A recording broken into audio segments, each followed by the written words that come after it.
Has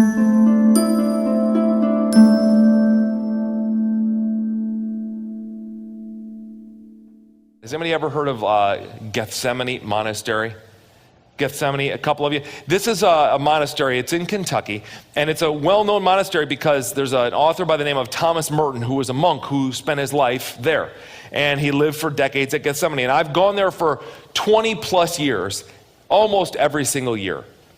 I went there before I was married. I went there after I was married. I go there every year just to get quiet, because it's a very quiet place. Monasteries are very rarely rowdy, okay? And if it is, it probably ain't a monastery. So I go every year, and I just want to get quiet before the Lord, and I'm just kind of chill. Well, listen, it set me back a little bit, but the first time you walk into this well-known monastery, you park out front. It's very serene, very pastoral.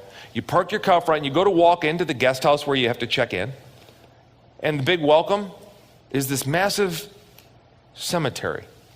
I mean, there's a cemetery that you have to walk through to get to the main entrance. You want to talk about welcoming and friendly, right? I'm telling you, so you don't even make it into the guest house before you just look around going, do I know anyone? I mean, don't you do that at every cemetery? You look around thinking, hey, cool dates and names. Do I know that guy? Hey, I know. Hey, so you're kind of, in this monastery, it's over there, and you're walking through a cemetery. Do you know why the cemetery is the welcome mat?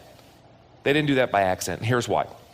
If you could picture a tombstone, I'd draw it for you, except my writing is heinous, so you don't want me to do it. So I'll just paint it with words. Picture a tombstone, and on the tombstone, you've got your name, and you've got maybe a saying, a phrase, this, that. But on every tombstone, while they all differ on those things, every tombstone has the next three elements. On the left side, you've got a date.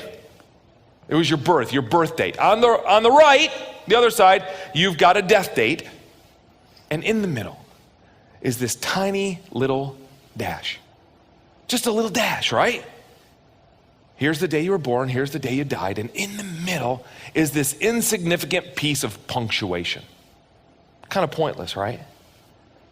Think again. Slow it down, process it for a minute. The day you were born, you had absolutely nothing to do with that. In fact, for some of you, that was an utter surprise to the people who even love you the most, okay? There's your birth date. Death date, maybe you saw that coming and that was a sad thing. Maybe that was a shock to everyone around you. In the middle, between the birth date and the death date that you had nothing to do with, in the middle is the dash that represents every choice and every decision you ever made. In the middle is the dash that represents the life you lived, your one life. Did you spend it well, or did you waste it?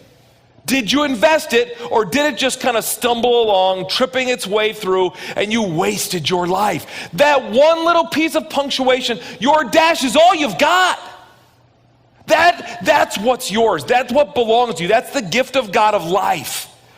What did you do with your dash? It's a good question to ask on this side of the death date about your life.